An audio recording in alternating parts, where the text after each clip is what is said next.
Hi, New Hampshire saxophonists. This is Nate Jorgensen. I'm the professor of saxophone here at the University of New Hampshire, and I'm making this video for all those students who are preparing for their 2022 Classical All-State Saxophone audition.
So you can hear that I actually took a breath in the middle of a string of eighth notes on the third line after that low C. What we find in this particular C major etude is that there are so few real opportunities to take a breath, and meaning there's a rest in place for us to be able to take a breath. We don't see rests, but only in a few spots in this particular etude, and they're basically every third. So if we divided this etude out into thirds, we would find places to breathe. The problem with that is not many of us can play this fast enough or have lungs with the capacity to be able to make that entire passage on a single breath. So when that happens, it's important for us to find a musical place to breathe. And so what I would encourage you to do is to find a cadence point, meaning where it sounds like the end of one phrase and the beginning of another. And so what I just did was I resolved that phrase at the bottom of that particular scale. So it starts at the top,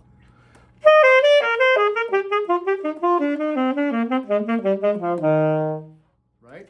So we're in the key of C major, and so I get down to low C, and that's a spot where I stop.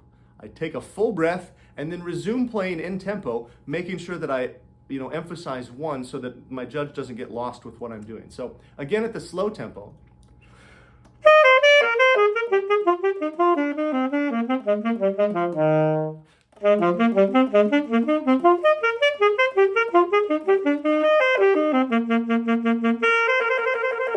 And so on and so forth, right? So if I sped the tempo up, I might be able to make that phrase. But what I would encourage anyone who's planning to audition for this particular honor group is don't play something faster than you can play it accurately. A judge isn't going to be impressed by your tempo. They're going to be impressed by how your technique is played in whatever tempo you're referencing, okay? So don't try and take something too fast. If you can play it cleanly and make the entire passage, by all means, definitely go for it. But always remember that the judge is more interested in hearing you play with a great sound, with great phrasing, and really, really superior articulation, really paying attention to the markings that are indicated on the page and lifting them off in a very musical way for whoever your audience is. In the C major etude in particular, there is a distinct lack of dynamic markings and generally sort of those characteristic markings that help us with phrasing. And so I would encourage you to really play these down and think about what's happening with the melody and what's happening in the etude and where those sort of phrases should crescendo and where they should decrescendo. Some basic things that you might want to consider is adding a little bit of a rise to your dynamic as the range goes higher. And conversely, that when the melody is going downward, that you can reduce your volume as well. And so these things can really help. Some of the trill markings may need to be addressed as well. The C to D trill on saxophone should be accomplished, at least on alto, with your index finger on the E flat palm key, which is the second one on the side here. So rather than using the D key. On tenor, I would recommend using the D key, but I would, it just depends on your saxophone really, because each of them has a different tonal characteristic and intonation in terms of using these side fingerings. And so you'll want to find the one that closely has the same pitch as the front D fingering. And so the timbre is going to be completely different because acoustically there's a lot of different things happening. So you should expect the note to sound different. But when you play that C trill, we really want it to have that whole step, right? So if I played the side D on my horn, it doesn't have the same quality. It really needs to be a little bit sharper than that. So that works a lot better on my particular saxophone. So I would encourage you to try that when you see that trill on that dotted half note on the 5th line from the bottom. That's an excellent way to practice which one is going to be the best for your fingering.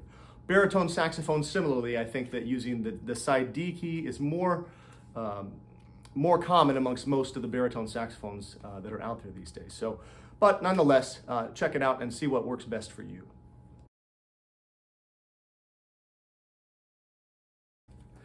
Now we're going to have a look at the F major etude on page 6 in Selected Studies. This is the lyrical etude for this year's classical audition, and so I'm going to go ahead and play through it for you.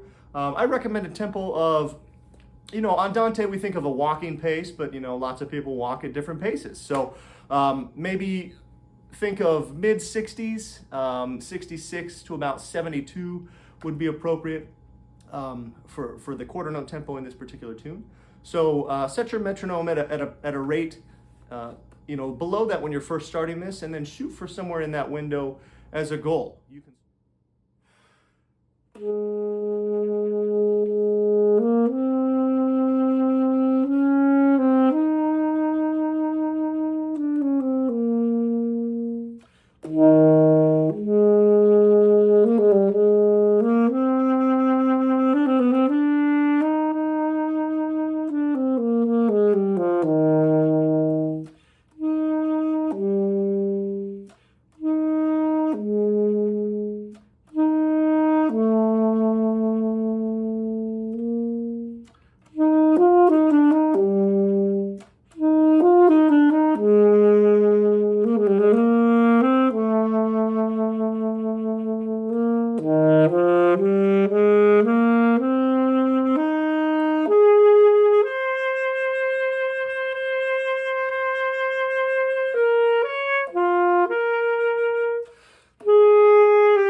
So unlike the C major etude, which lacked a whole lot of detail in terms of expression markings, such as crescendos and decrescendos and various dynamic markings, this particular lyrical etude in F major has a lot of information that we need to make sure that we lift off the page and deliver for our audience.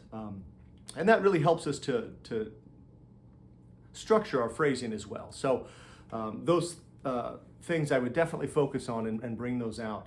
Really try and group these in terms of phrases. You know, the first 4 bars, we think about that as just being a phrase. And so it starts on that first note, that low F, and really over the course of a few bars, we can increase the volume just a little bit to that middle C. So it doesn't just have to happen over that 3rd beat where it's indicated. It could be something that happens over those 2 bars.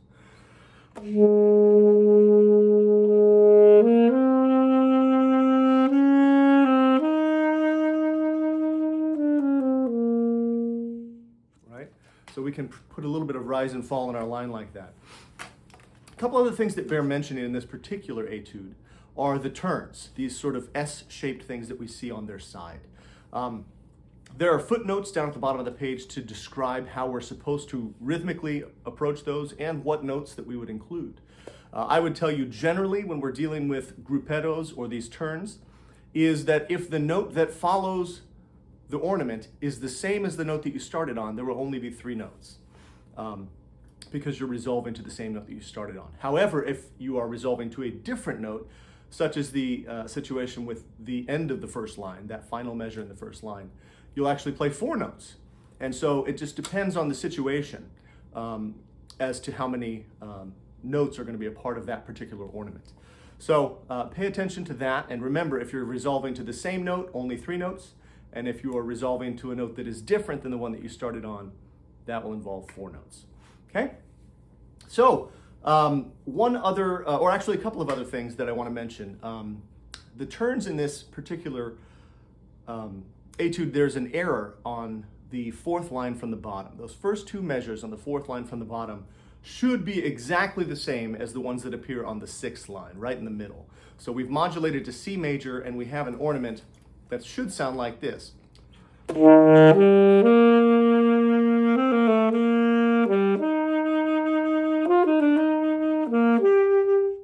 So the lower neighbor is raised. The first instance, it goes from F to F sharp. So when we have the ornament on the G, it's G, A, G, F sharp, G, right? So 3 notes. And the second grouping is C, and then the lower neighbor, B flat in the key signature, is natural. So we are only doing a semitone there as well. Right? When we see those occur again, a few lines later, the ornaments are missing. And it's actually a misprint. It's not supposed to be that way. We haven't modulated, we haven't changed anything at all, and it's the exact same figure. So play it the same in that situation on that 4th line from the bottom as you did right in the middle. So I would go ahead and mark your parts immediately and make sure that you execute those 2 ornaments correctly. One other final thing that I want to mention about this etude is that there is some Italian on the page, and we need to make sure that we understand what that Italian means. Obviously, we know what crescendo and decrescendo mean if we see that spelled out. But if we see ACCEL, what that means is accelerando. That means we're going to speed the tempo up. And we see that on the last measure of the 4th line from the bottom of this etude. And it's also paired with a crescendo. So we don't only accelerate the tempo, we also increase the dynamic to this peak moment at the end of the piece here. And then we have to slow it down. We see the word rallentando as an abbreviation that leads into a fermata. So we need to make sure that we're really executing that really, really accurately as we play this, okay? And so what we want to do for our judges is make sure that they know that we see that information on the page and that we understand it and that we're able to lift it off the page and deliver it in a very musical way for our audience.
This is a good time to talk about a few tips that I would recommend for your auditions as well.